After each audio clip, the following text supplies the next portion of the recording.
A Casa Elefante contém conteúdo adulto, então se você não tem idade pra participar da reunião da Ordem da Fênix, corre daqui, porque tem uma senhora que tá reclamando muito. Aí você volta só quando você estiver na maioridade. Olá, sejam bem-vindos à Casa Elefante. Puxa sua cadeira, pede um café. Hoje eu recomendo até que você pegue uma pipoca, porque parece que vai ter uma luta feia. E vamos discutir o 5º capítulo de Harry Potter e a Ordem da Fênix, a Ordem da Fênix.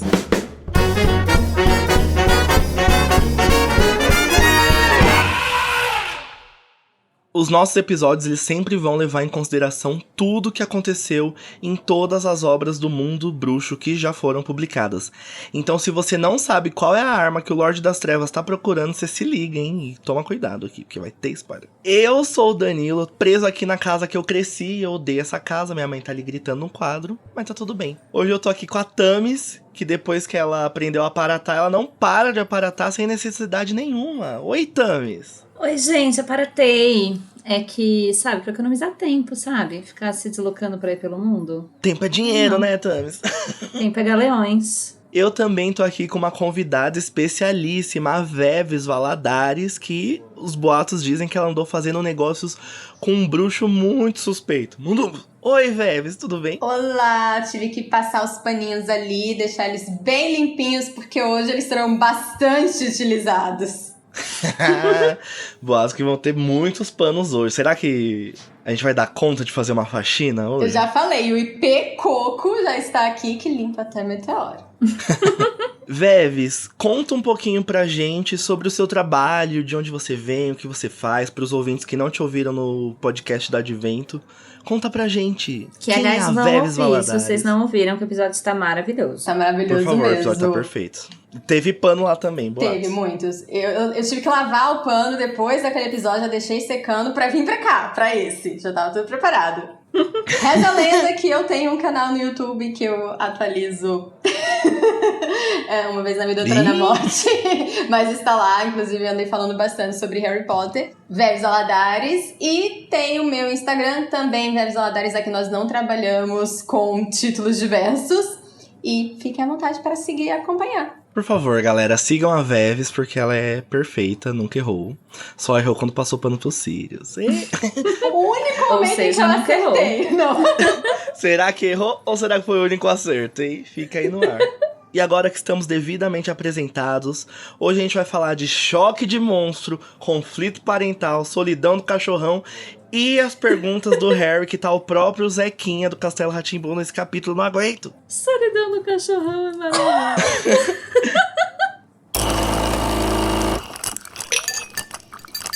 Thames, boato que semana que vem a gente vai ler feedback dos ouvintes, é isso mesmo? É isso mesmo, gente. Semana que vem a gente vai fazer a nossa live de leitura de feedback, Submetendo a Colher. Então, se você quiser entrar em contato com a gente para que a gente leia o seu comentário na live, você pode fazer isso através do Twitter, Facebook, Instagram ou TikTok. Qualquer um desses você acha a gente como a Casa Elefante. E você também pode enviar o seu comentário no nosso grupo do Telegram, com a hashtag feedback. O endereço é t.me/o Grupo Elefante.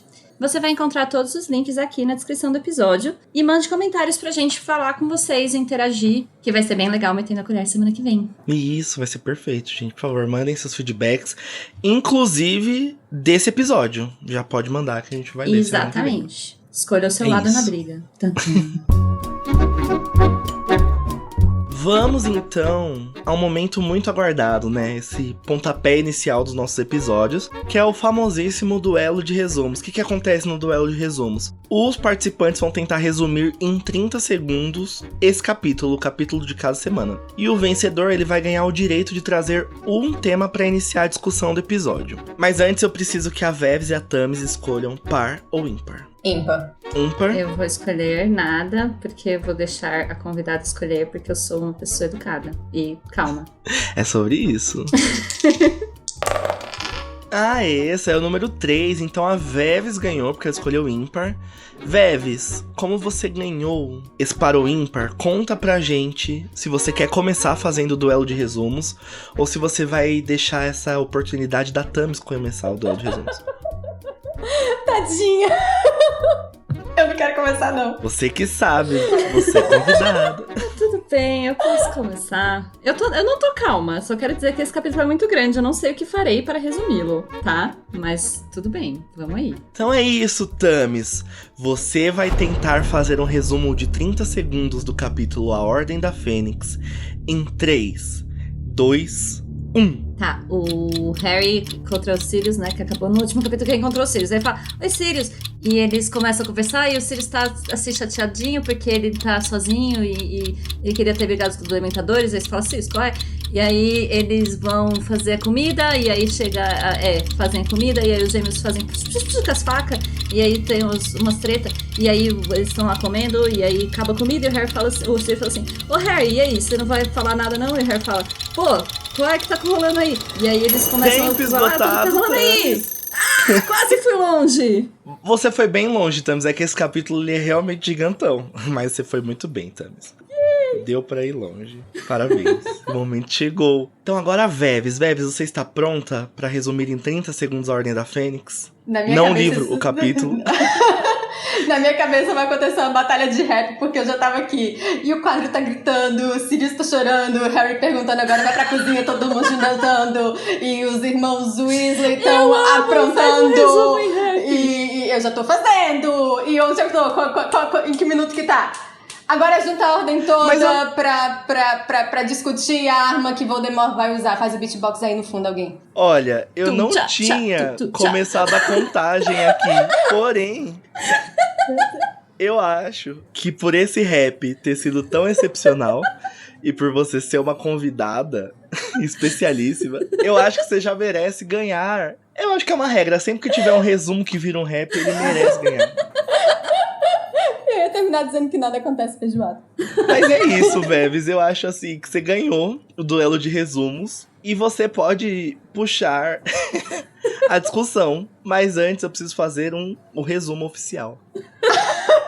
Porque isso não faz o menor sentido, né? Você gosta do conteúdo do Animagos e do Casa Elefante e quer garantir que a gente não desapareça? Você pode se tornar um apoiador e financiar o nosso projeto pelo PicPay. Você acessa picpay.me/animagos. Mas você não mora no Brasil? No problem. Agora nós temos também uma opção internacional no Patreon. Agora, para enviar aquela contribuiçãozinha única, sem compromisso, segue o Pix, pix@animagos.com.br. Com todas essas opções ficou ainda mais fácil, hein? Colabora um pouquinho com a gente. Neste capítulo, Harry descobre que a sede da Ordem da Fênix é na antiga Casa dos Black. Ele faz perguntas sobre a movimentação de Voldemort e diz que quer participar da luta. Molly e Sirius entram num combate mortal. Na verdade, eles só discutem por causa do menino, mas acabam chegando num acordo que é contar algumas coisinhas. Bom, Veves, você que foi a campeã por ter usado a cartada do rap no lugar do resumo, conta pra gente como você quer começar a nossa discussão. Meu Deus, que responsabilidade. Gastei todas as minhas figurinhas no rap. Foi tudo no rap, agora eu não consigo mais. Porque eu sou super suspeita. Sempre que vocês me pedirem pra falar de um tema, eu vou falar de literatura gótica. Inevitavelmente eu vou falar sobre isso. E é uma das coisas que eu mais gosto no Ordem da Fênix. Porque eu acho que é um livro que traz muito, assim, a J.K. ela cria um diálogo muito bacana com a tradição da literatura gótica, especialmente na série como um todo, a gente tem elementos, mas especialmente no Ordem da Fênix, e especialmente na sede da Ordem da Fênix, porque Grimmauld Place é todo trabalhado ali usando clichês exagerados de castelos góticos, de casarões góticos, que vocês trouxeram essa descrição no último episódio, né? Quando descreveram a casa.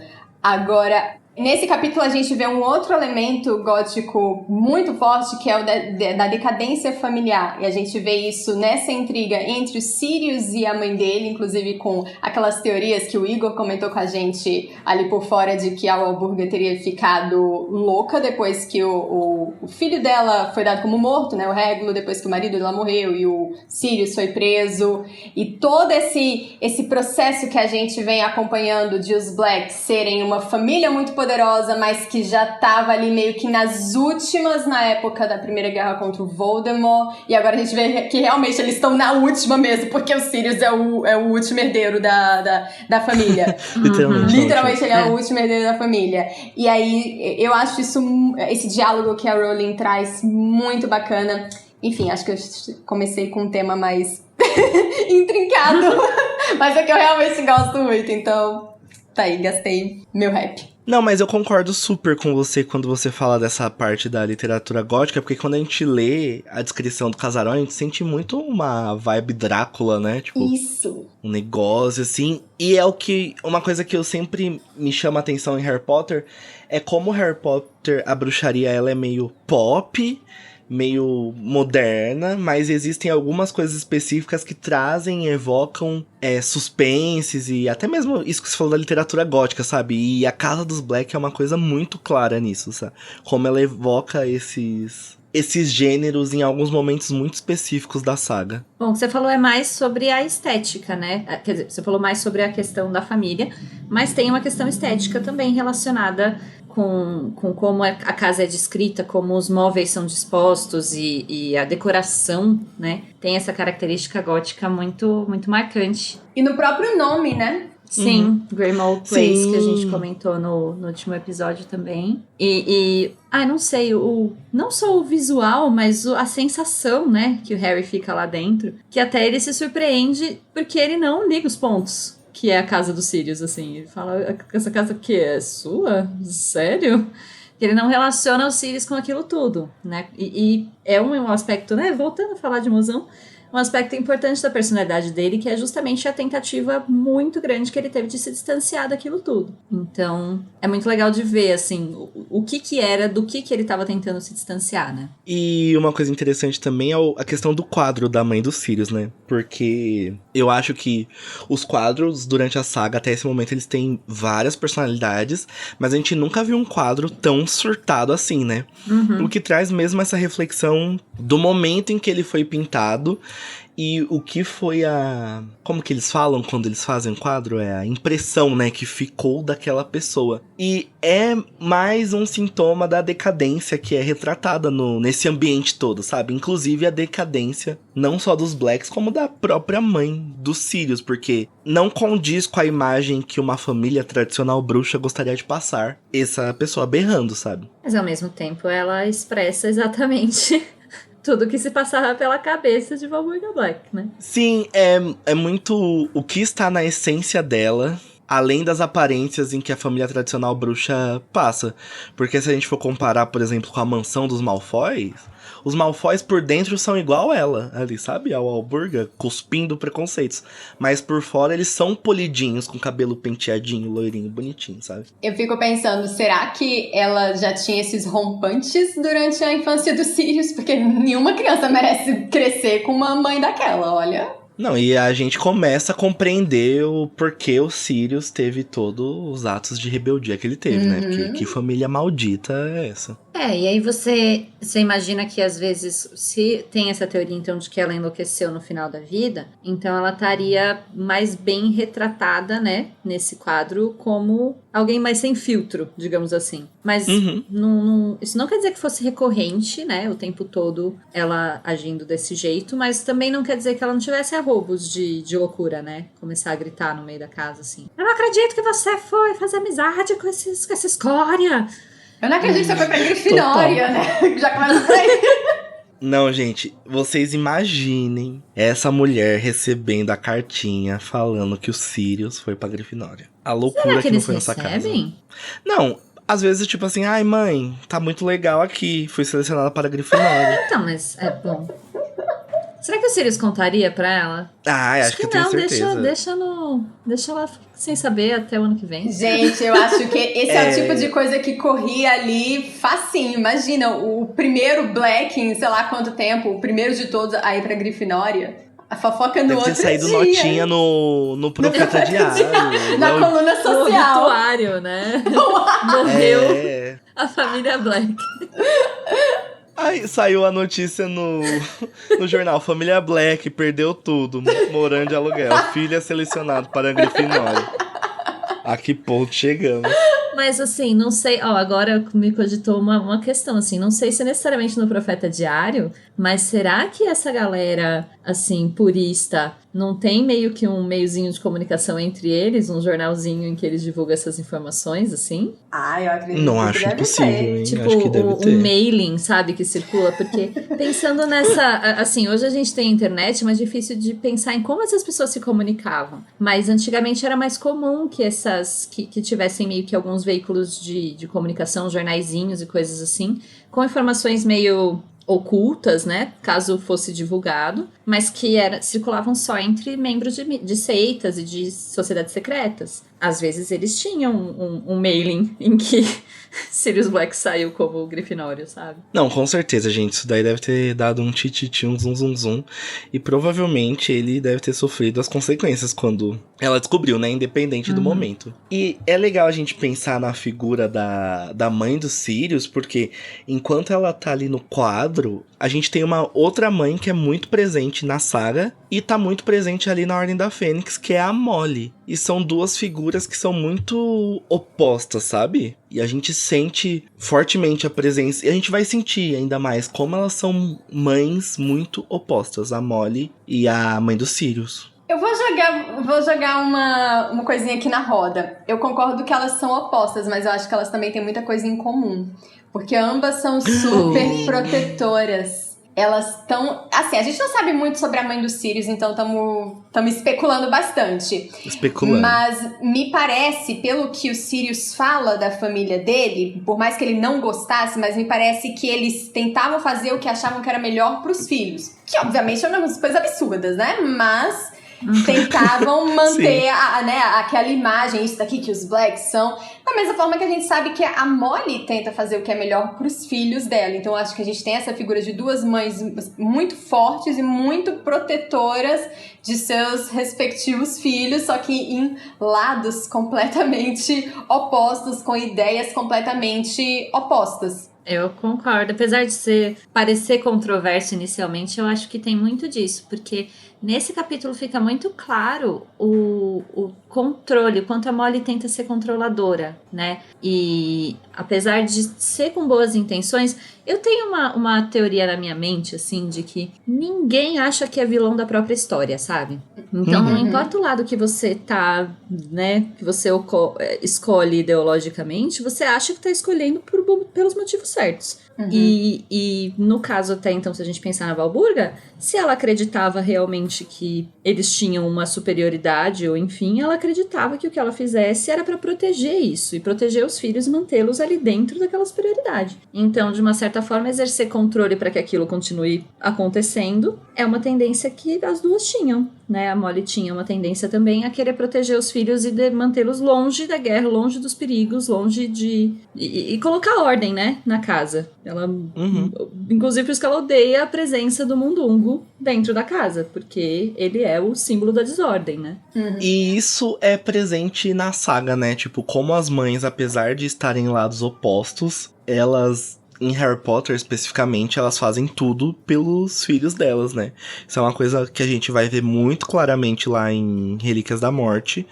Mas aqui, se a gente parar pra pensar, realmente já é um pouco trabalhado isso. Mas aí é bom deixar um disclaimer, que isso não significa que que a Valburga é uma pessoa legal ou que a Molly é comparável à Valburga, né? Jamais, gente, pelo amor de Deus. Não é um paralelo entre personalidades ou ideologia ou nem nada. É mais a forma controladora de, então, lidar com esse faço tudo pelos meus filhos, né? Faço tudo por aqueles que eu amo. Que acaba sendo um pouco espelhável de alguma forma. E eu acho que essa questão do controle da Molly é porque ela... Eu amo a Molly, pra começar. Então, Amamos. eu gosto muito da Molly e eu acho que ela, às vezes, ela é muito subestimada no fandom e as pessoas não entenderem porque ela fala um palavrão, sabe? Eu acho que é porque elas subestimam demais a Molly e às vezes até idealizam ela num lugar de mãe. E eu acho que o fato dela ser... Por exemplo, a gente não vê a professora Minerva muito presente. A gente vê de mulher ali a Tonks e acho que outra bruxa que eu não lembro o nome, que é coadjuvante, mas a mulher que a gente mais vê presente na Ordem da Fênix é a Molly. E eu acho que ela tem essa necessidade de botar ordem em tudo, porque as coisas estão fora do controle dela, né? É quase que um mecanismo de defesa, tipo, deixa eu deixar em ordem o que eu consigo deixar em ordem, porque daqui a pouco a gente vai ver o bicho-papão que ela tem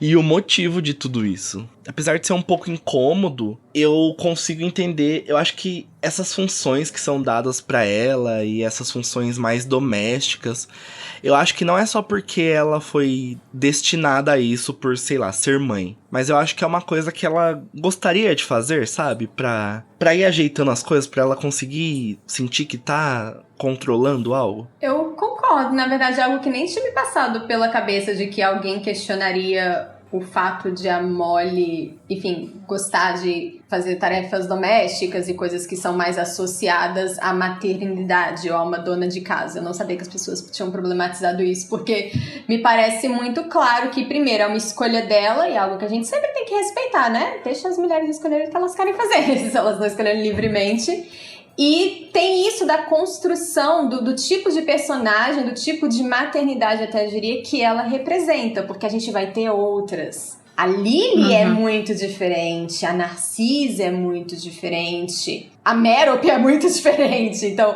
a gente tem vários tipos de mães ali. A Molly representa um deles, ela tem uma função na narrativa, que a gente sempre volta, né? Personagens, eles exercem função na narrativa, eles não são pessoas. Eu não sei se dá pra entrar muito nisso agora, mas eu realmente não sei até que ponto é uma escolha dela, em se tratando do ambiente social em que a gente tá falando, né? Assim, dessa época de Harry Potter, que me parece, na verdade, um tipo de maternidade até mais compulsória do que, assim, por vontade.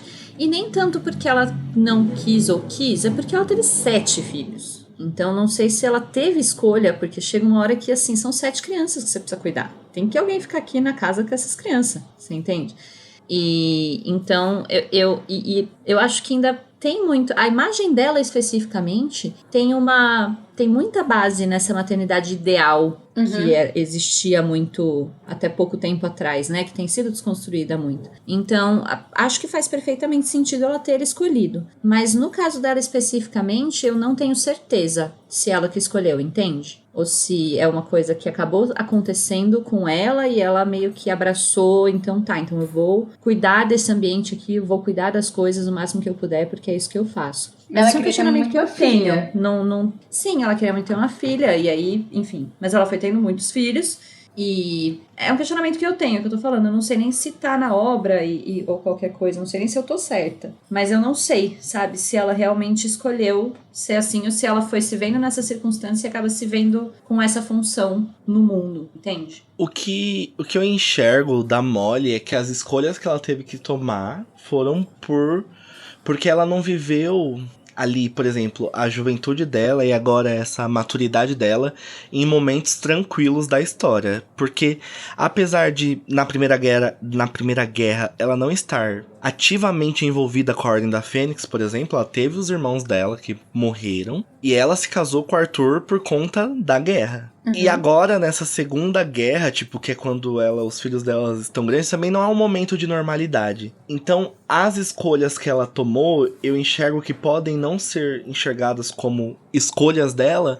porque foram escolhas que ela precisou fazer em períodos muito conturbados, entendeu? E com muita urgência. Então, às vezes, pode parecer que isso fugiu do que ela queria, mas, por exemplo, eu vejo a postura dela lá na Segunda Guerra, na Batalha de Hogwarts, e até mesmo a partir de agora, como uma pessoa que ativamente poderia estar atuando em qualquer campo de batalha, sabe? Uma mulher que poderia estar atuando. Eu acho que tem a ver um pouco com isso, sim, que você falou, e talvez uma questão de prioridade pra ela, né? Assim, prioridade é cuidar, mas aí, ok, tá todo mundo aqui, então eu vou lá lutar. Então vamos, né? Eu gosto muito que em nenhum momento a obra faz julgamento de um tipo de maternidade de outro, porque às vezes a gente tem um pouco dessa ideia de tipo, ela só seria valorizada se ela estivesse lá na Batalha de Hogwarts, como se ela... Isso daí eu acho bem interessante que não acontece esse tipo de julgamento. E de toda forma, ela também não demonstra em momento algum se ressentir com isso, né? Porque eu acho que quando a mulher é colocada nessa posição e ela não quer estar, ela claramente se ressente, ou ela claramente não gosta, e não é o caso dela, ela realmente gosta muito de cuidar e de estar botando ordem nas coisas, sabe? Sim, total. Enfim, não sei. Fala o que vocês acham nos comentários, gente. É só uma Isso, conta pra gente impressão que qual a eu tenho opinião um pouco, de vocês assim. Eu me sobre a pergunto Molly. um pouco sobre as escolhas que ela de fato fez, sabe? Ou as coisas que ela se viu obrigada a fazer. Eu acho que é uma personagem muito interessante, a Molly, por isso que eu gosto muito dela, sabe? Sim, também. Eu amo muito a Molly. Acho que ela tem essa abertura pra gente enxergar várias nuances. E é isso, gente. Já falamos da Molly, mas vamos falar sobre esse presentinho que Deus deixou para Sirius Black, que é essa casa maravilhosa. Que ele passou a infância, que vai ser depois do Harry. Mas que isso, é a casa que ele tá preso e amargurado. Pois é, né? Aí ele tá lá. Eu acho tão bonitinho esse momento no capítulo que o Sirius fala o Harry fala alguma coisa tipo, as férias não estão sendo muito legais. E o Sirius pela primeira vez dá um sorriso. E aí depois o Sirius fala alguma coisa que ele tá preso em casa. E o Harry pensa, pode crer. Então eles empatizam um com o outro em momentos diferentes. Eles se percebem na mesma situação. E eu acho tão bonitinho e triste. Às vezes eu tenho a impressão que o Sirius gosta que tenha sempre alguém pior que ele. Ai, pra ele se sentir melhor. Sempre fazendo mau juízo de mozão. Já tem que pegar meu pano já, Danilo? Mas eu entendo, eu concordo com você, Thames, total, que eles empatizam com o outro, porque eles estão vivendo a mesma situação. Mas que é sempre de bom tom, desconfiado, Sirius Black. É sempre de bom tom pra você, meu amor. Porque eu sinto isso muito no Sirius, tipo, eu tô na merda, mas, bem feito, menino, você também tá. Que coisa. Mas Nossa, isso sou eu amargurado, limpa tudo. Não, Vamos ficar assim, com a eu não versão vou nem que eles linkar, não, porque eu acho simpatizam. que isso é uma impressão sua e eu tenho uma impressão exatamente oposta. Não, sim, é totalmente uma impressão, pessoal. Não eu tenho sinto o nem exato argumentos, contrário. assim, com base na obra pra isso. Mas então, vendo essa cena, eu sinto o contrário. Eu sinto que, assim, é uma coisa muito mais de empatia, de caraca, uma pessoa que tá na merda aqui comigo. Poxa vida, estamos na merda. E vem dos dois, eu não acho que vem só dele. E, sabe, Sirius, então, teve que viver o que tivemos que viver na quarentena. Tá lá, preso em casa, todo mundo saindo, fazendo um monte de coisa, e ele lá, olhando, pensando, poxa vida, acho que eu vou ter que continuar aqui nessa casa que eu cresci, que é um cu de lugar. Nossa, total. E, enfim, morando com um picuço dentro do quarto, titica de hipogrifo everywhere, sabe? No quarto cheirando a titica de hipogrifo, né? Que tortura, Dumbledore. E não deixa ele sair de casa. Então, eu não vejo ele buscando alguém pra estar na merda junto. Embora isso seja um recurso, né, às vezes, que as pessoas têm, no geral, do inconsciente delas. Eu vejo muito mais ele se sentindo bem com o Harry, assim. Eu sempre achei muito interessante na Ordem da Fênix que parece que se a gente quiser ler o livro só focando na história do Sirius, a gente tem uma história completa. Se a gente quiser só focar, tem que ter uma história inteira ali, e que é uma história que corre em paralelo à história do Harry, porque o Harry, nesse livro, ele também vai se sentir muito preso. Apesar de ele poder sair de casa e tudo mais, mas tem todo aquele... E relativamente falando, né? Porque em Hogwarts tem a Umbridge lá dando de cima, ele tem que tomar muito cuidado, porque o Voldemort tá atrás dele, então ele se sente muito preso. E o Sirius, ele tá, tipo, literalmente preso dentro de casa. Então, essas duas histórias correm em paralelo e a gente vê os pontos em que eles se identificam, mas a gente vê também os pontos em que eles não vão se identificar, que é onde vai ter aquelas confusões, tipo, quando ele fala que é pro Harry desafiar as regras, e aí, enfim, isso daí mais pra frente, vocês vão comentar. Isso, a gente vai falar disso mais pra frente. Inclusive, eu queria falar de um outro ponto que agora que eu lembrei que a Luísa trouxe na pauta, que foi o argumento do Dumbledore pro Sirius ficar em casa, que é basicamente que ele é um animago, então ele se transforma em cachorro, e como o Rabicho provavelmente contou, né, pros comensais que ele é um cachorro, ele não pode usar esse disfarce. Mas assim, todo o resto da ordem tá usando o disfarce de animagos, só o Sírio que não? Todo mundo tá disfarçado de outras formas. Por que só ele não pode sair de casa? Porque todo mundo sabe que ele é um animago. Ele não pode usar uma capa de invisibilidade, não pode... Entendeu? É claramente porque o Dumbledore não queria que ele saísse. Mas aí fica com desculpinha, fica com papinho o Dumbledore. Entendeu? Ao invés de ter uma conversa honesta, falar assim, seu menino Sirius, você vai sair, você vai ser cuzão? Se você for cuzão, você não pode mais sair, mas então vamos sair. Entendeu? Menino Dumbledore deu uma cagada aí com o menino Sirius. Mas eu tenho certeza que se o Dumbledore falasse assim, você não vai sair... Qual que é o signo dos Sirius, gente? Vocês são fãs. Aí, ó. Não dá. Não me surpreende a Tami saber. Se o Dumbledore chegasse nos Sirius e falasse, você não pode sair porque você vai fazer merda, ele ia falar, eu vou sair e não vou fazer merda. E ia fazer merda, eu tenho certeza. Mas porque o Sirius é um homem adulto. Eu entendo até você usar algum tipo de recurso desse de, não, você é um animado, por isso você não pode sair com o Harry que tem 15 anos. O Sirius supostamente é um adulto, você tem uma conversa com uma pessoa, falar, olha só... Será que é um adulto mesmo? Aí eu não consigo passar. Sabemos que tem uma maturidade emocional aí, tem um episódio inteiro falando sobre isso. Mas o ponto é que o Dumbledore trata ele como criança também. E nesse aspecto especificamente, entende? Se fosse tratar ele como um adulto sabe, vira um ciclo assim. Então ele já é imaturo e aí o Dumbledore fica, então você não pode sair de casa. E ele não pode sair de casa e fica sendo lá, sabe? Um monte de coisa aí alimentando as coisinhas erradas na cabeça do menino, tadinho. Aí ele vai... Eu ia falar uma coisa muito errada que o Igor vai cortar, tenho certeza. Que no período em que o mundo bruxo estava vivendo, não tem tempo pra ressocialização do Sirius Black. Desculpa, Angela Davis, desculpa. Danilo punitivisto. Fui punitivisto agora, desculpa. Meu Deus, eu tava esperando isso. Eu acho que eu entendo um pouco o Dumbledore, do tipo... O Dumbledore olhou friamente e falou, olha, não vai dar. Sirius, vai ali, ó. Toma aqui esse joguinho. Chegou lá com vários board games, War, jogo da vida pra ele jogar com o Bicuço, Sirius, sozinho lá, jogando xadrez com o Bicuço. Fica aí, Sirius. Mas assim, e o pior de tudo, pra piorar a situação do Sirius, é que a Thames falou desse ciclo que o Sirius não tem a chance de amadurecer, né? Pois é. Porque além dele estar preso, ele está preso num lar em que ele foi abusado durante a sua vida toda, sabe? Como que uma cabeça fica boa nessas condições? O Danilo tá quase virando pro nosso lado, Tami. Entendeu? Mas aí não tem tempo de se ressocializar. O que aconteceu? O menino Sirius morreu no final do livro. Spoilers. Desculpa, sociedade. Mas, assim, às vezes se tivesse tido um pouquinho mais de comunicação, e isso eu acho que é uma problemática com relação à maturidade que tanto o Sirius quanto o Snape têm, a Larissa, e que o Dumbledore lida muito mal. Eu acho que ele olha assim e fala, essas crianças estão agindo igual criança, então vamos tratar igual criança. E... aí um momentinho aí que Dumbledore erra um pouco, né? Sabemos que eu gosto do Dumbledore, gosto. Mas eu acho que com relação aos Sirius, ele podia ter tratado de maneira um pouquinho mais madura do que ele tratou. Eu acho que de maneira geral, o Dumbledore, ele vai cometer esse mesmo erro ao longo dos 7 livros, em que ele tenta fazer o que ele acha que é melhor pra pessoa... e acaba não sendo. Geralmente, o que ele acha que é melhor envolve omissão de alguma forma. Ele não consegue chegar e falar às claras. Ele não faz isso com o Sirius, ele não faz isso com o Harry, ele não faz isso com o Tom Riddle, quando ele era criança. Vamos fazer o meu próprio exposed, que aqui eu sou uma pessoa que, né, gosta bastante do personagem, então...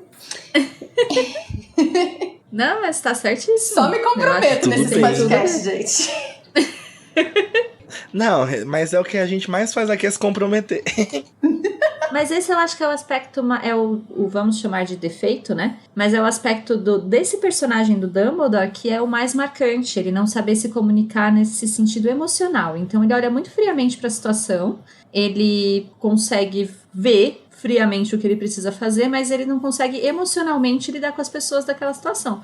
Então, assim, se é pra, sei lá, enviar pessoas pra falar com os gigantes e fazer uma estratégia pra isso e pra aquilo, ele faz super bem. Mas aí tem que lidar com uma pessoa. Aí ele não faz muito bem. Não consegue, né? Ele consegue, tipo, desvendar os 12 usos do sangue do dragão, mas não consegue sentar pra conversar com uma pessoa. Esse é o Dumbledore. E nós vimos então que o Sirius tá lá, preso na sua casa, amarguradíssimo. E nesse capítulo a gente começa a sacar um pouco da dinâmica da Ordem da Fênix.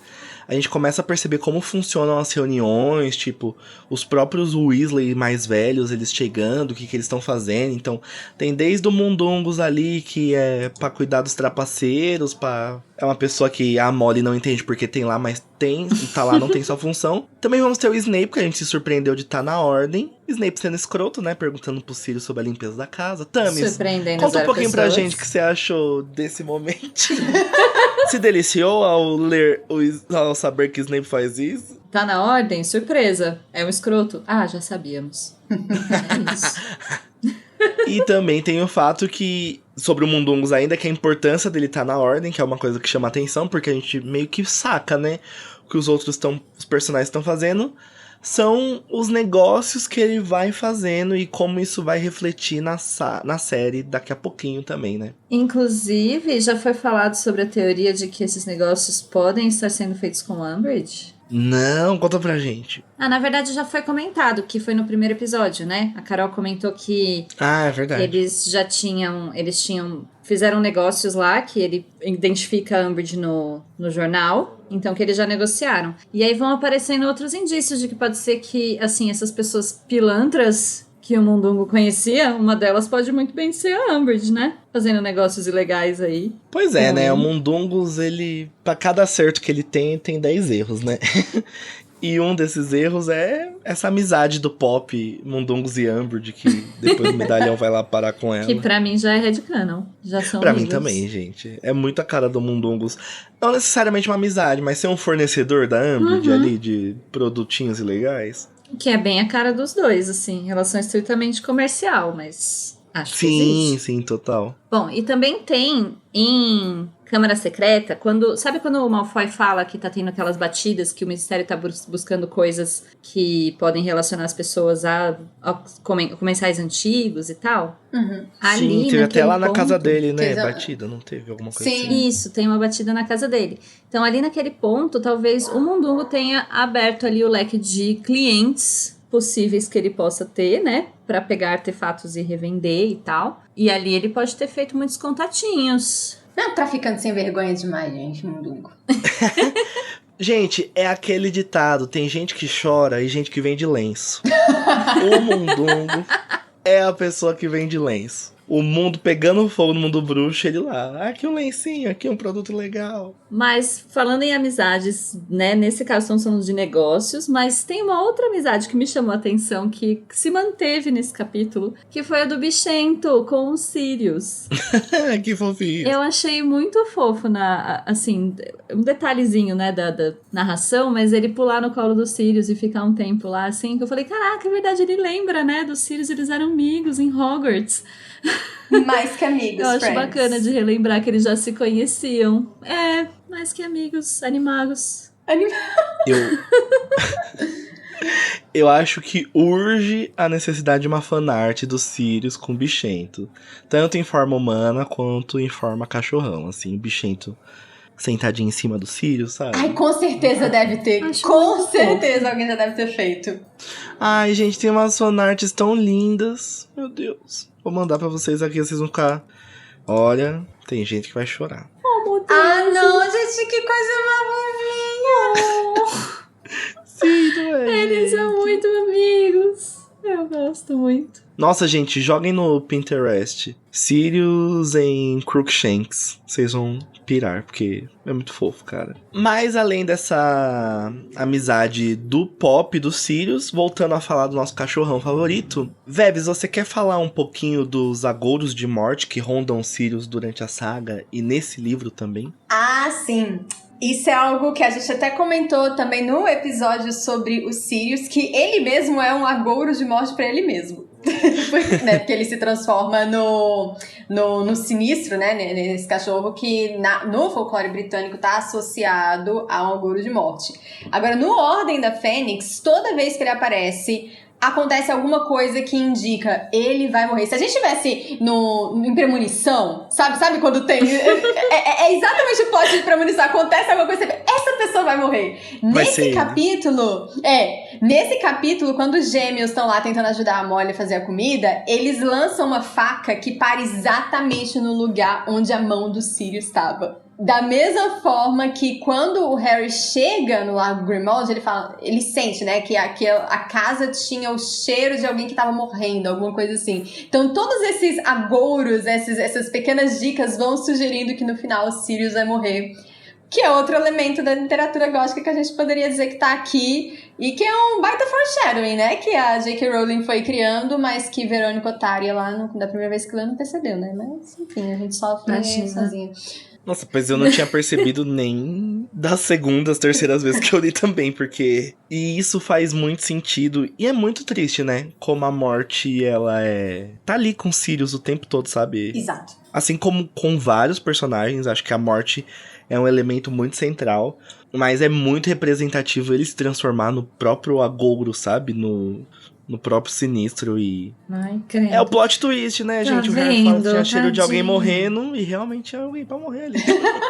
Tadinho. Mas eu acho uma coisa que me veio na cabeça agora sobre a morte dele ter sido no véu, e eu acho que ele teve tantos agouros de morte, ele conviveu com isso tão de perto. Imagino que ali, enquanto ele era torturado por dementadores várias vezes, isso era uma coisa muito presente, até mesmo que a morte dos melhores amigos dele era uma coisa muito presente.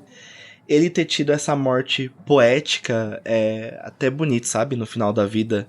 Ele ter ido tranquilamente, assim, só dando uma flutuadinha. E rindo, né? Ele tava rindo. É. Isso é a cara do Sirius. Eu vou chorar. Depressão! É.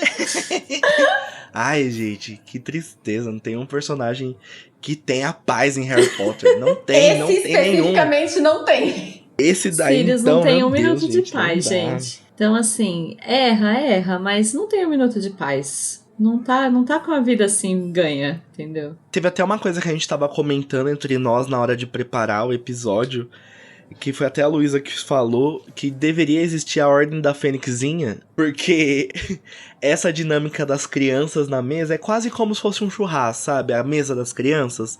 Eles sentam ali e tem a Tonks no meio da mesa das crianças, mas são conversas muito opostas, porque enquanto a Tonks tá ali distorcendo a cara e fazendo aquelas palhaçadas que a Tonks faz, tá tendo tipo uma puta discussão política sobre a situação dos duendes. E eu acho legal trazer isso de volta, porque como os bruxos de vez em quando eles se tocam que eles são uns escrotos. Primeiramente, sim, eu acho muito legal esse contraste, porque eu acho que nesse ponto a gente já teve uma cisão, né? Assim, o Harry já não é mais criança, a gente já tá num ponto bem grave da situação, já estão efetivamente em guerra. Em guerra, né? A gente vai começar a ver aqui, inclusive, contra o Voldemort e contra o negacionismo e contra, né, várias forças, vários interesses de várias pessoas diferentes. Então, a situação já tá bem grave. E eles estão comentando, então, sobre a posição dos duendes em relação a tudo isso. E, enquanto isso, a gente ainda tem um elemento infantil, né? Que estão na escola, ainda estão rindo de coisas engraçadas que a Tonks faz. Eu acho muito legal esse contraste. E aí, indo pra segunda parte, nessa conversa em que eles têm sobre os duendes, então eles começam a falar sobre as coisas do tipo, bruxos são escrotos, né? Total. É bastante relevante de trazer. Isso mostra também, como o Igor sempre fala sobre reformismo, né? Como os bruxos, eles são reformistas do tipo, vamos apagar esse incêndio aqui, mas a raiz do problema, ela continua intacta. E como o sentimento anti-bruxo dos duendes, como ele é genuíno, sabe? Não só dos duendes, né? Não só dos duendes, como de todas as outras criaturas.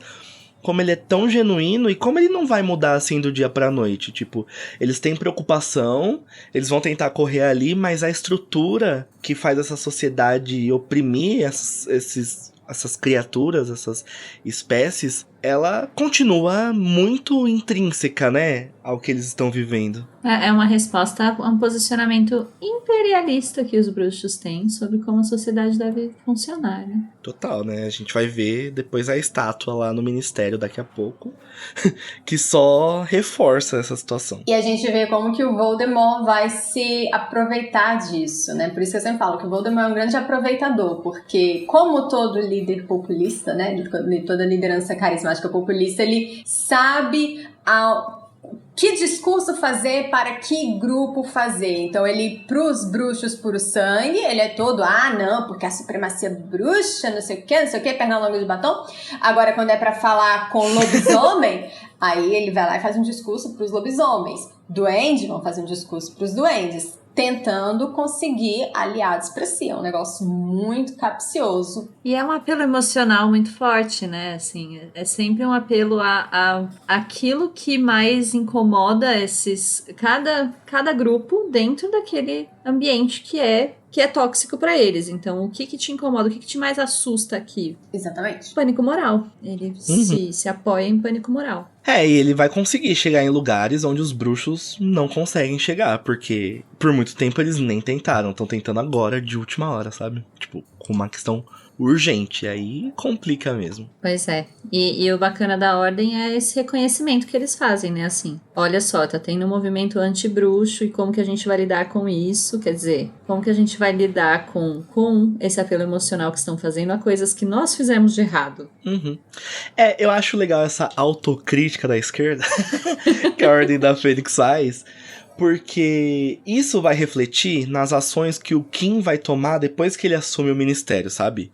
Tipo, a gente já discutiu sobre essas ações até no episódio do Advento de Azkaban. Acho que você comentou bastante sobre isso também, vocês, né, Thames? Uhum. De que, tipo, o Kim toma uma atitude ali, mas tira os dementadores e põe aurores ali. Tipo, não é uma revolução. Mas eu acho que diferente do que acontece em Star Wars, por exemplo, quando a Nova República surge, que, tipo, caga tudo e aí surge de novo a Nova Ordem lá. Os bruxos, essa reflexão que eles estão fazendo aqui enquanto eles lutam é muito importante pra forma que eles vão tomar o poder no futuro ali, que a gente vai ver depois de Relíquias. Mas chegou o momento da treta. Chegou o momento da treta. Agora, gente, como diria a Anitta, vai rolar o combate.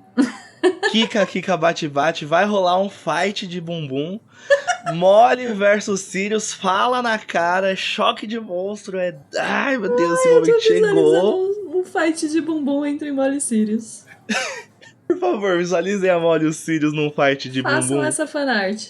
Mas, gente, eu queria perguntar pra vocês, antes da gente se aprofundar nesse choque de monstro, qual é o sentimento que vocês tiveram ao ler esse capítulo pela primeira vez? E nas releituras, se esse sentimento, se ele muda, assim, tipo uma coisa bem pessoal, assim, eu queria saber, porque eu fiquei curioso agora. Da primeira vez que eu li o Ordem da Fênix, foi uma leitura bem assim, que nem a minha cara, porque eu só queria terminar a série, eu queria chegar, enfim, né, eu fiz um hiato ali em Harry Potter e depois tive que recuperar o tempo perdido. Agora, eu me lembro de sempre ter gostado do ponto de vista do Sirius, mas é porque isso é uma coisa minha. Eu não gosto que me escondam as coisas e eu não gosto de esconder nada de ninguém. Então essa postura deles falar, a gente precisa contar pro Harry, é algo que a Verônica de 15 anos gostava. A Verônica de o dobro de 15 anos, ela continua gostando, porém agora eu entendo mais a Molly. Eu consigo ver o lado dela, e até porque agora eu consigo entender melhor como que o Harry é impulsivo. Isso é uma coisa que quando a gente tem a idade do Harry, a gente não consegue perceber muito. Relendo Harry Potter depois de adulto, você se vê querendo proteger o Harry, não ter aventura junto com o Harry. Então eu entendo a preocupação dela. Mas esse é o ponto, né? Na leitura que a gente fez da primeira vez, a gente ainda se via muito como Harry e a gente tava concordando com o Sirius no sentido de conta as coisas pra gente! Sim, a gente se bota muito no lugar do Harry, né? De tipo, sou adulto suficiente pra ter certas responsabilidades, mas não adulto suficiente pra não saber de tudo. Pelo amor de Deus, me contem as coisas. Eu acho que ainda nessa fase da vida a gente nem tem muito essa noção do quanto a gente é imaturo, né? É mais assim, não, me conta, eu consigo lidar com tudo, sou ótimo. Mas então, como eu comentei, eu realmente também não lembro, porque eu li, assim, sempre que eu lia os livros todos pela primeira vez, eu lia correndo, enlouquecida pra saber como ia acabar. E eu não conseguia, assim, eu começava a ler e aí eu ia lendo as últimas frases do livro pra ver se eu pegava alguma informação extra. Não, para, você vai pegar spoiler! E aí eu voltava, muito ansiosa. Então eu não me lembro, mas essa sensação que a Babs escreveu, eu me lembro de ter, e acho que não mudou até nas primeiras releituras. Eu li Ordem da Fênix, eu li muitas vezes. Não porque eu gostava do livro, mas porque eu acho que foi um livro que me fez... Eu tava num momento meio ruim da vida, e eu tava me sentindo um pouco que nem o Harry, assim, muito presa, muito agoniada. Eu tava com umas questões com ansiedade, assim. Então eu relia várias partes do livro que eu me identificava. Eu ficava procurando e grifando e eu meio que fiquei obcecada com o livro, sabe? Então eu me lembro de me ater muito a esses momentinhos, assim. Momentos em que eles brigavam, momentos, sabe? Esse daí não foi um deles. Não foi um momento que eu reli muitas vezes. Então eu acho que eu me identifiquei com o Harry de princípio. Então, portanto, concordando com o Sirius, né? Que era o lado que o Harry tava, assim. Eu quero saber, me contem. Eu li, acho que já tinham saído os filmes. Nossa, eu sempre me perco na cronologia. Tinha saído esse filme? Enquanto eu li? Não lembro. Mas eu lembro que eu sempre fiquei do lado da Molly, mas por pura birra do Sirius. Porque eu nunca gostei do Sirius Black. Sério? Nem Prisioneiro de Azkaban eu gostava dele. Tipo, não sei, não batia, né? Acho que eu não sempre senti ele opressorzinho. Então eu sempre torci pra Molly, de tipo, vai Molly, põe ele no lugar dele. Ele chegou de Azkaban agora e quer sentar na janelinha. Que é isso? Mas hoje em dia, eu entendo muito os sentimentos que o Sirius teve. Porém, eu não concordo com os métodos do Sirius. E vamos falar um pouco mais disso agora. Que é uma grande briga uma paternidade do Harry, né? Tipo, é uma grande briga sobre quem cuida de uma maneira correta. Por ele, né? Quem que é o responsável? Isso é uma merda, gente, porque o Harry, ele é sozinho. E até quando as pessoas cuidam dele, tem isso, tipo, quem que cuida do Harry, sabe? Mas aí, então, nesse caso, você acharia que, de fato, a Molly é a mãe dele e você tiraria os Sirius da imagem, então? Na minha opinião, a Molly tem mais direito de opinar ali do que o Sirius. Porque eu acho que... Eu pego as minhas armas. Por que eu acho que o Sirius faz? Eu acho que ele pode ter essa opinião, só que eu acho que ele bota a Molly numa cilada propositalmente, de tipo, eu vou atiçar a curiosidade do Harry e não vou dar chance... Por exemplo, isso não é conversado antes entre a Molly e o Sirius, ou entre os Sirius e todo mundo. E se foi conversado, porque a gente sabe que o Dumbledore já falou pra não contar, o Sirius provavelmente falou, não, tudo bem, Dumbledore. Aí nas costas do Dumbledore ele vai lá e atiça a curiosidade do Harry. Uma leitura muito mal intencionada de mozão já. Não, eu acho que ele pode não ter sido... Ele acredita que ele tá fazendo é certo. Mas ele foi mal intencionado, sim, ali. Quando ele chega e expõe tudo isso pro Harry. Ele conhece o afilhado que ele tem, porque ele passa o cálice de fogo todo enchendo o saco do menino. Não sai, pipipipopopom, com cuidado. Aí chega ele e fala... É isso, eu vou contar. E se não me deixarem contar, o Harry vai ficar curioso o suficiente pra ir atrás sozinho. Mas em Cálice era completamente outro contexto. E justamente agora em Ordem, o Sirius sabe como o Harry tá se sentindo. Ele sabe que o Harry tá se sentindo deixado de lado. Ele sabe que o Dumbledore não tá agindo da melhor maneira com ele honestamente, com relação ao que ele precisa saber, com o que ele tá sentindo, com o que ele precisa. Então é outro contexto e eu acho que ele age aqui completamente pelo Harry. Eu não acho que ele age pelo Harry. Eu acho que ele é muito egoísta pra agir pelo Harry. Ele faz isso só pra ter a vontade dele sendo feita, de ver o menino correndo risco. Eu acho um pouco egoísta o que ele faz com o Harry. Ele prefere que a vontade dele seja feita, de tipo o Harry saber de tudo, porque o Harry precisa lutar, porque ele se projeta no Harry. Em como ele tá incapacitado de lutar porque ele tá preso numa casa, ele quer que o Harry faça isso pra ele. Só que aí, acho muita irresponsabilidade. E isso pode chegar nesse lance da projeção dele enxergar o Harry como o Thiago. Vocês acham que ele enxerga o Harry como o Thiago? Não, isso é coisa do filme. E coisa da Molly. E coisa do Danilo.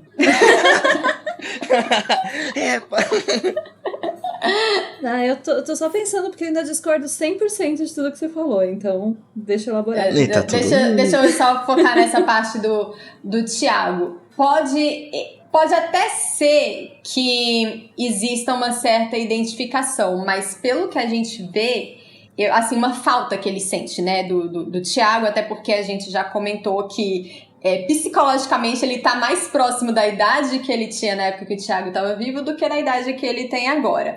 Mas não me parece que ele faz o que faz, dá a opinião que ele dá, porque ele tá imaginando o Thiago no lugar do Harry. Pra mim, ele tá vendo exatamente o afilhado que o Thiago deixou pra ele. E ele quer proteger esse menino. Agora, a Molly é que dá essa ideia de tipo, você tá enxergando o Thiago. Ele fala, não, eu não tô. Pode até ser que a gente, vamos lá, discorde dos métodos dele, mas daí achar que ele tava enxergando o melhor amigo em vez de enxergar o Harry, aí eu já não acho que seja o caso. Apesar de o filme ter endossado essa ideia 100%, porque bota lá, né, o Gary Oldman pra falar James, arrasou! Nossa, eu odeio esse momento. Odeio. Ai, gente, eu acho bonitinha essa parte. Não é bonitinho, é reducionista. É você querendo colocar um negócio que é um conflito complexo, que é colocado aqui, numa frase, no final do filme.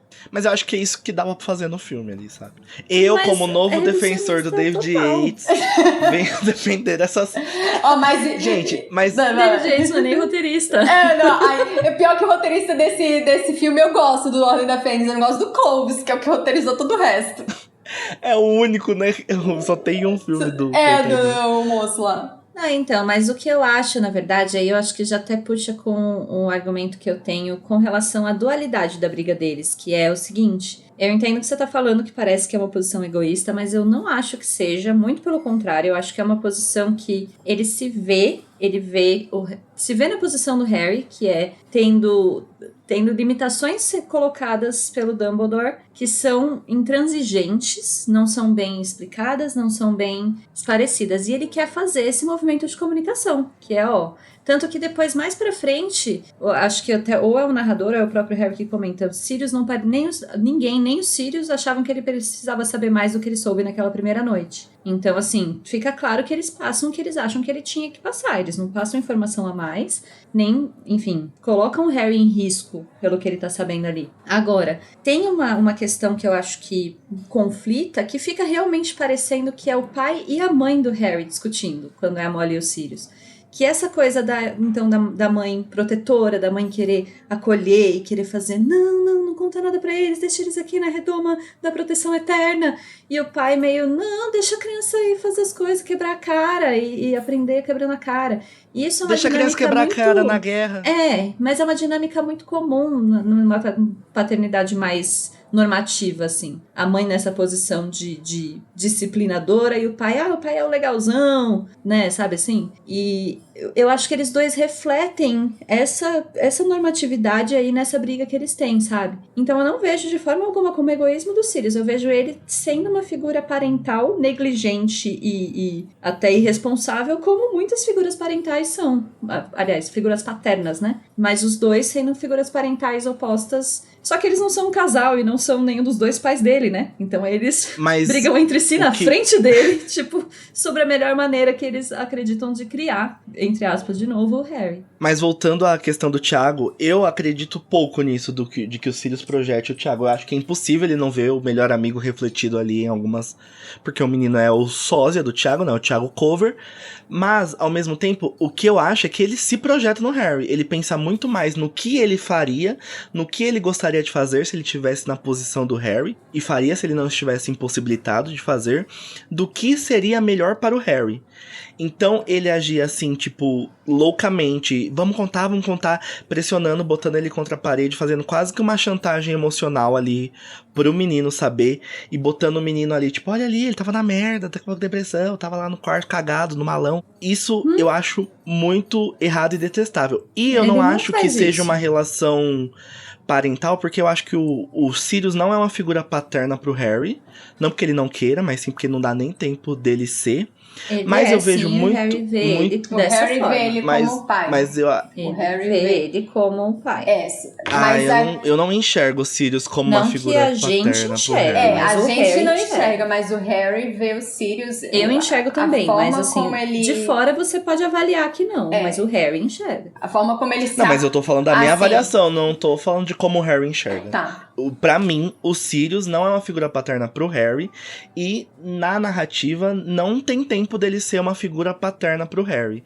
Eu acho que o Harry tem muito mais um apego dele ter tido contato com a última pessoa ali que teve contato com os pais dele. Então, mas a gente não está falando da perspectiva do Harry. E aí, nisso, também discordo. É muito mais um reforço do que o Harry vê ali. E acho que é muito emocional do que racional. Só que a Thames falou que realmente existe muito esse lance de um pai ver um filho e dizer, deixa o menino, não sei o que lá. Mas eu vi refletida lendo hoje muito uma postura Rony e Hermione no Sirius e na Molly. Tipo, em proporções muito diferentes. Mas o tipo, quando o Harry ganha a vassoura, que a Hermione fica, não, vamos levar pro Dumbledore. E o Rony, não, vamos voar de vassoura, não sei o quê. E eu acho que o Harry vai ver em muitos momentos da vida dele o Rony e a Hermione, que estão do lado dele, refletindo em outras pessoas do passado, assim. Acho que até na memória do pai dele, quando ele vê, ele identifica muito com o Rony. E essa era uma leitura que eu não tinha tido, mas acho que é um posicionamento ali que me parece muito uma postura de Rony e Hermione, uma dinâmica que eles teriam. Que é essa dinâmica que a Thames falou, né? Da mãe mais, digamos assim, protetora e cuidadosa, e um pai que seria mais negligente. Mais de boísta. Eu fico pensando também pela questão da idade, né? Que a gente já falou isso várias vezes, né? O fato de o Sirius, psicologicamente, ele acabar tendo uma idade mais próxima que a do Harry, apesar de cronologicamente não ser o caso, enfim, cronologicamente não, biologicamente não ser o caso, isso faz com que ele consiga se colocar no lugar do Harry com mais facilidade. E aí eu entendo por que o Danilo diz que ele não enxerga o Sirius como figura paterna, porque por essa proximidade, essa falsa proximidade etária, a gente fica com a impressão de que eles são mais amigos. Mas eu acho que apesar de eu não concordar, ela fica mais... Não, ela ficaria... Talvez ela seria mais argumentável aqui, porque eu acho que aqui a gente vê o Sirius... Assim, ele tava fugindo, né? Em Cálice. E em Cálice ele tava tendo uma postura muito mais... até paterna mesmo. Com certeza. De suporte emocional, de cuidado, de proteção, de um monte de coisa. Aqui o Sirius tá se vendo numa situação psicológica absurda. Então aqui ele tá muito até, sabe, surtadaço. É uma regressão que acontece, se sentindo um adolescente de novo. E justamente sendo tratado como um adolescente pelo Dumbledore. Então aqui essa dinâmica muda um pouco e talvez ele acabe se vendo mais como um amigo do Harry do que como um pai. Mas eu não acho que isso é feito ao longo da relação deles. E, portanto, nesse ponto, o Harry tá vendo ele como um pai. Ah, perfeito, concordo. Ele não, mas o Harry tá, sabe? Agora eu quero jogar uma pergunta aqui na roda. Vocês acham que a narrativa... Aí não tô falando mais de personagem, tô falando do final da história, do desenlace. Concorda com qual dos dois? Com a Molly ou com o Sirius? No caso, foi bom eles não terem contado ou terem contado só o suficiente? Ou era melhor eles terem contado tudo? Precisa responder não, pode deixar pra responder quando chegar lá no final. Lembrem de mim quando chegar no último capítulo. Ouvintes, respondam vocês, porque eu não sei. Não sei. Eu acho que a narrativa, ela acompanha e sempre acompanhou muito o que o Harry acha. Nesse momento aqui, o Harry tá como a narrativa do lado do Sirius. Tá sendo colocado, eu acho que a Molly de maneira mais... Assim, tá todo mundo meio contra ela, dá pra sentir que o Sr. Weasley tá meio com medo de apanhar dela. A narrativa constrói de um jeito em que a gente concorda... A gente não, né? A narrativa concorda com o Harry. E nesse ponto, então, ainda não dá pra ter a big picture, né? Não dá pra saber como vai acabar. Então, talvez, no final, o Harry discorde. E talvez, no final, a gente discorde quando chegar. Mas eu acho que aqui, ela acompanha o que o Harry pensa. Entende? Não sei se eu respondi a pergunta, mas é a impressão que eu fiquei. Não tem certo e errado, não, eu acho. Quer dizer... Não por estar certo ou por estar errado. Não sei se eu respondi. Não sei se foi a resposta satisfatória. Então, eu ia falar que apesar do Harry entender o Sirius, ele também entende a Molly. Então, acho que ele não toma um lado. Ele entende o Sirius porque é o que ele quer que aconteça. Mas ele fica muito grato ali pela atitude. Ele fala até que ele se comoveu quando ela disse que ele era quase um filho pra ela. E ao mesmo tempo ele se sente muito pressionado dessa super proteção, tipo... O que ele enxerga que é uma super proteção desnecessária, sendo que não é uma super proteção desnecessária, sabe? Porque até mesmo se você tem ordens do Dumbledore e ordens do Sirius Black, você vai ouvir quem? né? Ainda mais se você... O Dumbledore Não dá, da Ordens, gente. o Sirius é uma figura mais próxima dele. Não, mas peraí. Mas eu acho que a Molly pensa assim, sabe? Tipo, e isso faz ela ficar muito firme nisso. Muito... Tipo, gente, é o Dumbledore, ele tá falando, gente. Vocês não estão aceitando o Snape vir aqui porque o Dumbledore mandou? Vamos seguir todas as ordens dele ou a gente só vai seguir as ordens que convém pra vocês? Ai, de Dumbledore não seguir ordem nenhuma. Mas essa sou eu. Que é um Mas pouco difícil essa- também, né, Mas gente? essa É parte- sacanagem também. Que eu acho muito bonitinho, assim. Você até comentou que ele fala que, ele ficou comovido quando a Molly fala que ele é quase como um filho pra ela. Mas eu acho um pouco triste que aqui ele tá tão querendo as informações e querendo saber que ele mal percebe que tá tendo uma dinâmica em que são dois pais, né? Duas pessoas querendo se responsabilizar por ele e que é a primeira vez que isso acontece na vida dele. E uma das poucas vezes, né? Acho que única também, né? Por isso que eu acho muito sacana, gente. Ai, não aguento Sirius Black, cansei. É muito sacana o Sirius Black olhar pra Molly, a pessoa que vem. Gente, a única pessoa que abraçou o Harry, a pessoa que vem dando carinho, a única pessoa que acolhe o Harry de verdade, fala, ele não é seu filho, ele diminui a relação deles só porque ele quer contar pro menino. Não é só Enfim. porque ele quer contar pro menino, é porque ele quer essa relação pra ele. Eles estão disputando a Que não vai ter, paternidade né? Porque dele. vai morrer. Brincadeira, tô amargurado. Eu acho muito sacana a Molly falar pro Sirius que ele não cuidou do Harry porque estava tirando férias em Azkaban. Ai, gente, essa parte pra mim, eu tenho vontade de tatuar essa frase, porque Pessoa gente, eu horrível, juro, Danilo. se eu tivesse com uma varinha na minha mão, eu conseguiria fazer um patrono inconsciente, porque é tipo assim, meu filho, você sentou na janelinha e você vem diminuir a Isso não relação. foi a escolha dele. Não, sim, mas ao mesmo tempo, pra ele pode jogar na cara dela que ela não é mãe dele, sendo que ela vem acolhendo esses tempos todos, segurando vários B.O. Aí, alguém precisa jogar na cara dele, ó, você tava em Azkaban, filho, o tempo que você tava lá, eu que tava cuidando dele, agora você quer sentar na janelinha e achar que você é mais papai do que eu? Ai, eu não aguento. Essa parte é tipo muito... É um golpe baixo? É um golpe baixíssimo, mas Os eu acho dois deram muito bom. golpes baixos, mas eu ainda acho realmente muito fofo eles estarem brigando. O ideal seria eles estarem de mãos dadas, os dois cuidando do Harry, né? Mas eu acho fofo eles brigando. Quem ama mais, sabe? Quem ama mais o Harry. Eu acho de verdade isso um pouco fofo, porque real é a primeira vez que isso acontece na vida do Harry. No geral, ele só sofre negligência. Tadinho do menino, Harry. Gente, o ideal é o Lupin, que foi a única pessoa sensata que conseguiu chegar no meio termo, como sempre. Chegar a um acordo, né? Então é isso, gente. Depois que o Lupin consegue fazer esse acordo, ele consegue lá, gente, vamos contar o necessário ali pra Depois ele. que todo mundo ficou, menos a Gina na cama. Gina, cama, pelo amor de Deus. Ninguém interviu pela Gina. Harry nem teve a decência de falar, não, vou contar as coisas pra ela também. Não vai contar não, ó cuzão. Aí o Harry tem um momento Q&A dele, né? Um momento, vou sentar aqui, vocês vão me contar tudo, não me escondam nada, o Zequinha do Castelo Rá-Tim-Bum. E aí ele começa a saber que o plano do Voldemort falhou ali de volta dele, né? Porque não era pra ninguém saber que o Voldemort tinha voltado, era só pro Harry morrer e foda-se. Ele começa a saber várias coisas ali, inclusive que foi graças a ele que o Dumbledore conseguiu convocar a Ordem da Fênix a tempo. Então, naquele momento, gente, a gente questionou se o Dumbledore devia forçar o menino a falar ou não, a gente concluiu que foi o certo a fazer. E justamente por isso que ele conseguiu agir rápido o suficiente pra, né, se organizar tão rápido quanto o Voldemort, que já tinha se organizado. Tinha tido mais de um ano pra se organizar, mas uma resposta rápida o suficiente, né? Era tipo... se tivesse avisado 5 minutos depois, teria dado muita merda, né? A gente tem certeza. E até as primeiras coisas que ele fala sobre como o Voldemort pretendia se organizar, os primeiros indícios já estão lá em Cálice quando ele dá as primeiras ordens logo que o Harry conta a história toda. Sim, verdade, né?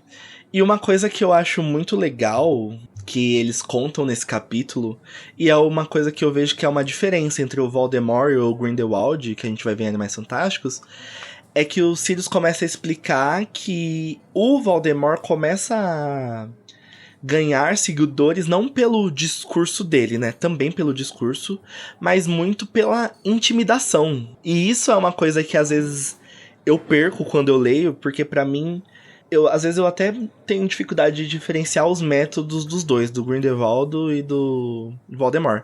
Mas isso dele ganhar por intimidação, eu fico, tipo, muito chocado, assim, esse modus operandi dele. Danilo do céu, eu tenho um ensaio pronto sobre a diferença do Grindelwald e do Voldemort, que eu acho sensacional. Eu acho sensacional. No meu finado canal tem um vídeo que eu falo disso também, que é o meu ensaio pessoal sobre isso. A gente pode deixar os links, tanto do ensaio quanto do vídeo da Thames. Não, o ensaio tá na minha cabeça. Então a Veves algum dia vai fazer um ensaio. Algum dia eu posso fazer. Deixa o Animais Fantásticos rolar ali mais um pouquinho pra eu poder ter base pra falar. Por enquanto eu tô pescando. Mas tem duas coisas que eu vejo de diferença. Uma é que o Voldemort, ele chega pra preencher a lacuna que foi deixada pelo Grindelwald. O Grindelwald foi quem começou o negócio. Aí ele some, né? Vai preso e tudo mais. E aí os bruxos puro sangue ficaram ali órfãos de um líder. E aí o Voldemort, muito esperto, foi lá e preencheu esse espaço. Agora, a forma com que ele consegue esses seguidores é realmente pela intimidação. Você vê que os seguidores têm medo dele. No caso do Grindelwald, até pelo que a gente viu no Animais Fantásticos, eles têm aquela adoração de olhar e, nossa, esse cara vai salvar o mundo da magia. E não são só os puros sangue. O mundo da magia, de forma geral, tava caindo na lábia dele. Tem uma diferença ali bem... O Grindelwald, ele parece ser mais caloroso no discurso. Essa não é uma palavra muito correta, mas é que eu consegui achar aqui pra descrever. Enquanto que o Voldemort realmente é pelo medo. A gente vê isso no Cálice de Fogo. Perfeitamente. E é interessante essa dinâmica dos vácuos do poder, né? Uhum. Como quando um bruxo das trevas, um esquema, né, de quase que político, como quando ele decai, ele não decai totalmente. Sempre vai continuar alguma coisa e provavelmente existiu algum vácuo ali depois que o Voldemort se foi também, né? Sempre que o capitalismo entra em crise, o fascismo vem para salvá-lo. Lacrou. E nesse contexto, então, como eu mencionei, nesse ponto da história, eles além de ter que lutar, então, contra essa ameaça, digamos, nazista, né, mas fascista e autoritária, eles têm que lidar também com o negacionismo, com o ministério, não querendo lidar com isso e falando, vamos fingir que isso não está acontecendo. Né, Brasil 2018 pra frente. Aqui eu vejo mais uma referência histórica que a J.K. Rowling coloca, principalmente nesse contexto da Segunda Guerra, porque eu não sei se vocês vão concordar, mas eu encontro uma semelhança entre o Fudge e o Neville Chamberlain, que foi o primeiro-ministro da Inglaterra, ali, eu não vou saber exatamente o período, mas é nesse período entre guerras, bem imediatamente antes da Segunda Guerra Mundial, e a imagem que se ficou dele, apesar de ter aqueles historiadores que vão tentar trazer um outro viés, mas a imagem que se ficou é que ele meio que não deu ouvidos à ameaça do nazifascismo. A galera via o que estava acontecendo, alertava, ele, não, gente, não vai dar nada não. E ele foi lá e assinou o Acordo de Munique.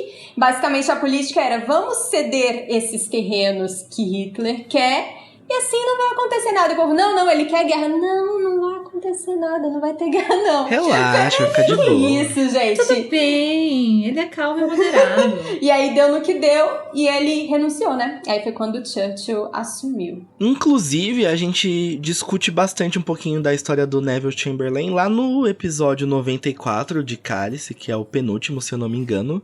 Os caminhos se separam. E eu gosto como a Rowling faz essa referência histórica de, tipo, o Fudge, apesar dele ter a roupinha do Churchill, ele vai lá e age como Neville Chamberlain, porque ele, se eu não me engano, depois ele trabalha no gabinete de guerra do Churchill. E o Fudge tem uma função ali no governo do Rufus depois. Então, realmente existem algumas semelhanças a mais, e isso faz bastante sentido. Uma coisa interessante que a gente sempre fala, né, do Dumbledore, o maior criador de porcos para o abate de todos os tempos.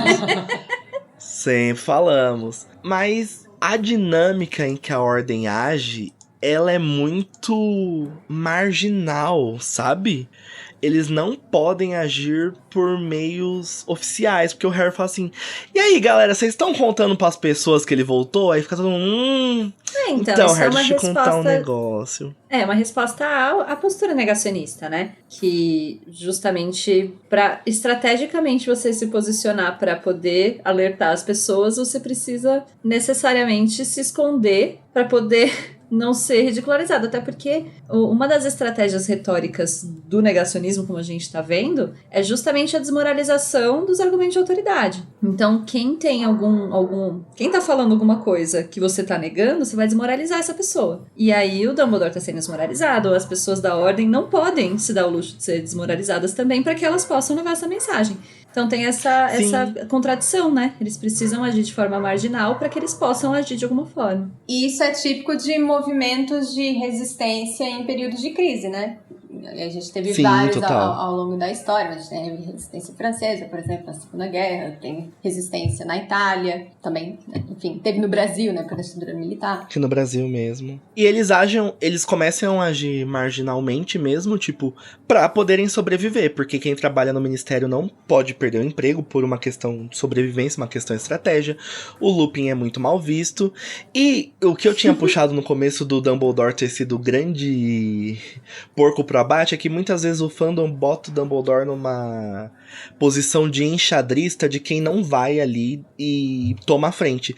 Mas nesse caso ele toma a frente justamente para poder proteger a ordem. Então ele se põe na frente, ele começa a espalhar que o Voldemort voltou, ele faz discursos, eu acho que ele vai falar na escola mais pra frente, para ele ser justamente o foco. Enquanto a Ordem da Fênix vai poder agindo ali pelas beiradas.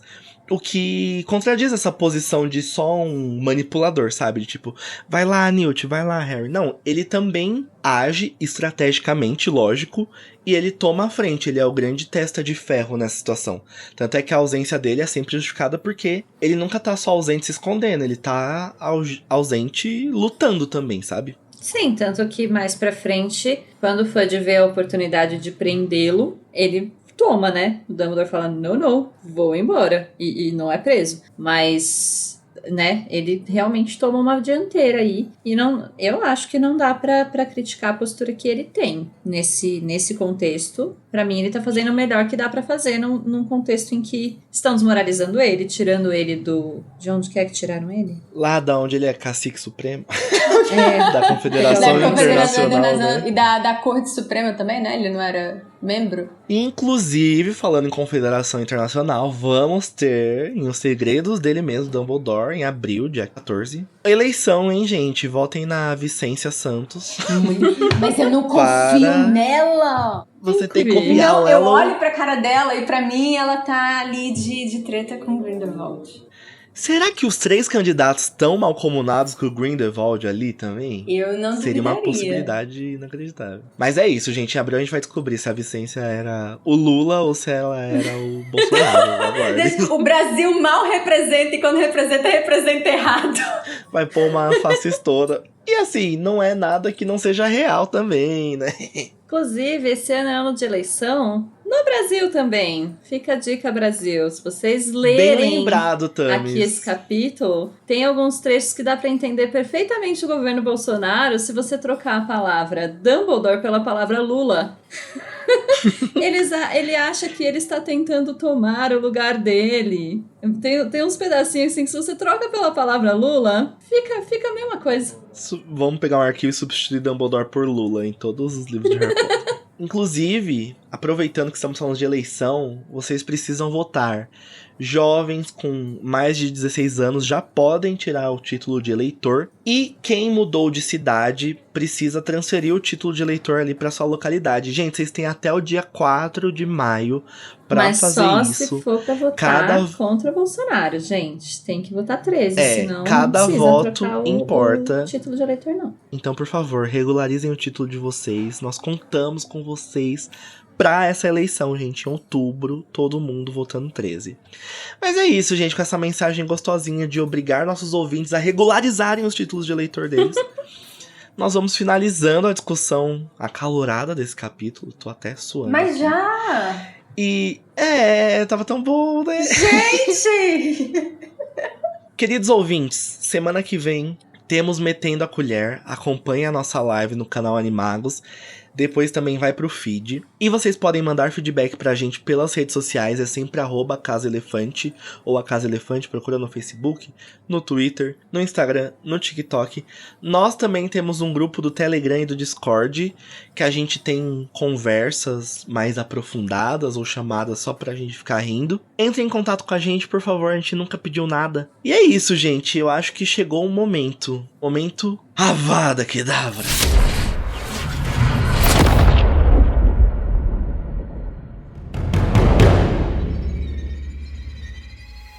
Vamos começar pela nossa convidada Veves.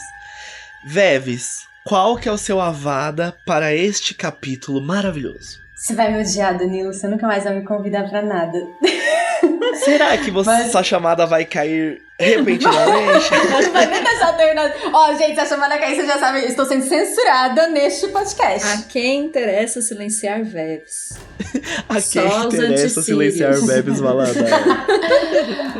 O meu avada vai para o favoritismo de Molly Weasley. Eu não aguento, gente, desculpa, mas é muito óbvio que ela gosta mais de uns filhos do que dos outros, e é muito óbvio que ela gosta mais do Harry do que dos próprios filhos. E eu fico imaginando o coitado do Rony tendo que ver toda... Gente, os gêmeos, né, eles já se acham que são filhos do vizinho. Aí o Rony daqui a pouco ele vai ser monitor, mas ok, Harry, como você está? Então assim, né, fica difícil, aí, né, enfim... Favoritismo de Molly. Fofinha, defendendo o mães Harry, fazendo né? mãezices, né? Mas me incomoda. E como vocês já passaram pano demais, diga Danilo, pano demais pra Molly, eu resolvi fazer um contraponto. Tudo bem, velho. Eu acho que faz eu sentido. posso ouvir isso e continuar até te amando. justifica, né, o ciúme que o Rony tem, gente. Quando sua mãe vira mãe do menino famoso, você vira um filho de segunda ordem, é bastante triste. Mas não é? Então, eu vou aproveitar esse momento, né, pra dar o meu avada também. O meu avada, gente, não me levem a mal, ele é um avada bipartido. Porque eu pus assim na pauta, meu avada é Sirius Black em si. Mas eu preciso bipartir, não sei como eu verbalizo isso, mas eu preciso dividir, separar em dois, dividir ao meio esse. Um avada, metade desse avada vai para o Sirius em si, porque eu não gosto do Sirius, não gosto da posição, dos andados dele, atitudes nesse capítulo, mas também um avada vai pra situação em que ele está inserido, que eu também acho uma merda, que eu... também fico muito triste, então eu compreendo isso, que é uma merda tá preso na casa dos abusadores dele. Mas também não consigo ir com a cara dele, e por isso meu avada vai para o Sirius. Mas entendam, é uma avada divididinho, sabe? Um pouquinho ali pro Sirius só pra fazer uma cosquinha. Pra evitar que a gente corte a sua chamada no meio agora, né? Tá. É uma avada do bem, uma avada com carinho. A parte do Sirius é só pra fazer uma cosquinha. Agora a situação que ele tá vivendo, que é o que leva ele a ser o que ele é, né? É a pior parte, que vai mais a minha carga do avada. E pra finalizar nossas avadas, Thames, o que te deixou mal nesse capítulo? O que te deixou pra baixo? O que faz você dar uma avada? Então, exatamente a segunda parte do seu avada é o que eu acho mais complicado. E eu acho interessante isso, assim, que o que eu sempre brinco que eu não gosto do Snape e tal, eu não gosto da pessoa. Eu acho que é uma pessoa desprezível, mas eu consigo compreender completamente como ele chegou a ser a pessoa desprezível que ele é. E com o Sirius é a mesma coisa, eu entendo alguém não gostar dele, porque tem muitos motivos que levaram ele a ser uma pessoa desprezível, da perspectiva de outros seres humanos que não eu, porque eu achei ele incrível e nunca errou. Mas... nessa nota é exatamente isso, o fato de ele estar preso dentro de casa, de uma casa que ele nunca quis nem estar, fugiu dessa casa, não tem um Dumbledore sendo completamente honesto com ele e tendo uma conversa decente e, enfim, prendendo ele lá pro próprio bem, para o bem maior e, enfim, a situação toda em que ele tá vivendo com titicas de hipogrifos no quarto. A Tami tá muito incomodada com a titica do hipogrifo. Achei um pouco pessoal, Desde o Tami. último O que episódio, tá acontecendo? desculpa, gente. É que a gente falou muito disso no último episódio e ficou essa imagem na minha mente. Desculpa, sociedade. Ele tá no quarto da mãe, não é? Sim, no quarto. Acho que é Freud pais, né? vai escrever 3 livros de psicanálise só com esse homem, né? Pelo amor de Deus.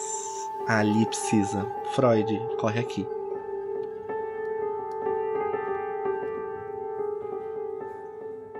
Mas é isso, gente. Agora que nós já tiramos toda essa energia negativa do nosso coraçãozinho, vamos relaxar nossos ombros, estalar o pescoço, porque vamos buscar uma memória boa.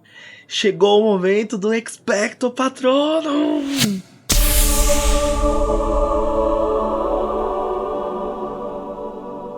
Então vamos começar com a Thames, que terminou ali brava com a Titica de galinha. Thames. Titica de hipogrifo.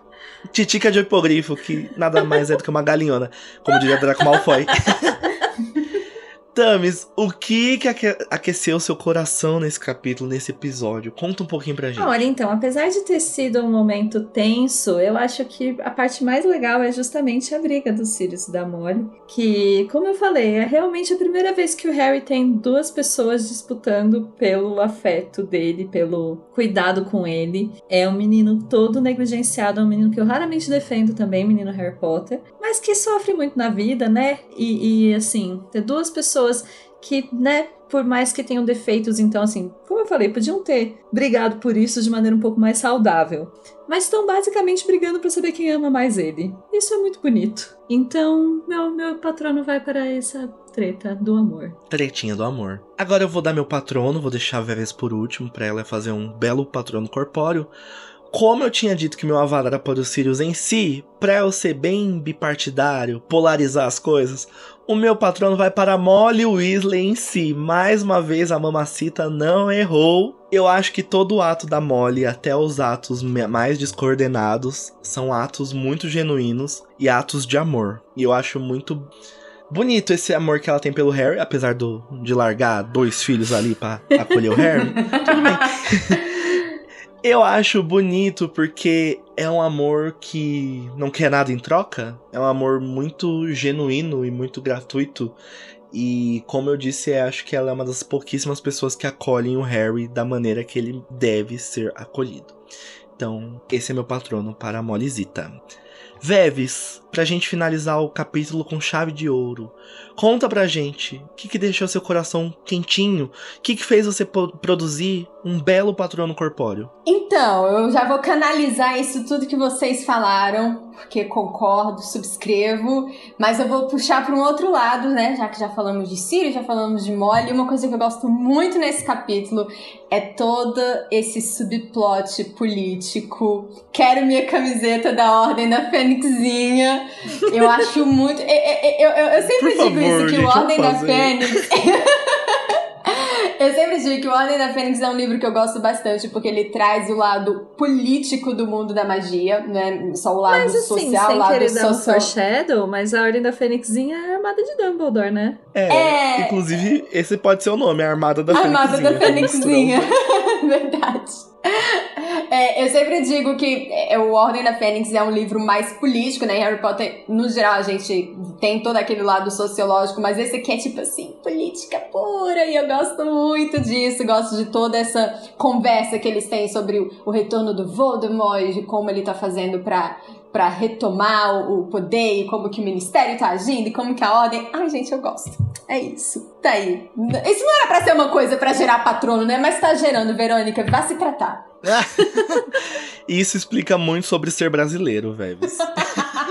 E agora que terminamos essa chuva de patrono, queria dedicar um patrono especial para nossa convidada, a Veves. Muito obrigado por ter vindo aqui com todo o seu kit de limpeza, defender os cílios e abrilhantar nosso episódio. Veves, por favor, volte mais vezes. Isso daqui é uma súplica que a gente tá fazendo, sabia? Eu que agradeço o convite. Muito obrigada. Mais uma vez aqui passando pano pro Sirius. Enquanto ele estiver aí, e tem outros personagens também, tamo aí junto. Olha, ele não vai ficar aqui por muito mais tempo, mas você tá convidada mesmo depois que ele não estiver aqui, tá? Aí ele volta só em relíquias por um segundinho, mas vai ser tudo aí bom. ele é muito triste. Então é isso, pessoal. Depois da gente ter discutido sobre a solidão do cachorrão, ter discutido sobre Molly e Sirius, pais ou não, sobre a gente ter discutido sobre a ordem da Fênixinha, já estamos prontos para adentrar e conhecer no próximo capítulo a muito antiga e nobre casa dos Black. Um beijo, pessoal. Deixem comentários e até a próxima.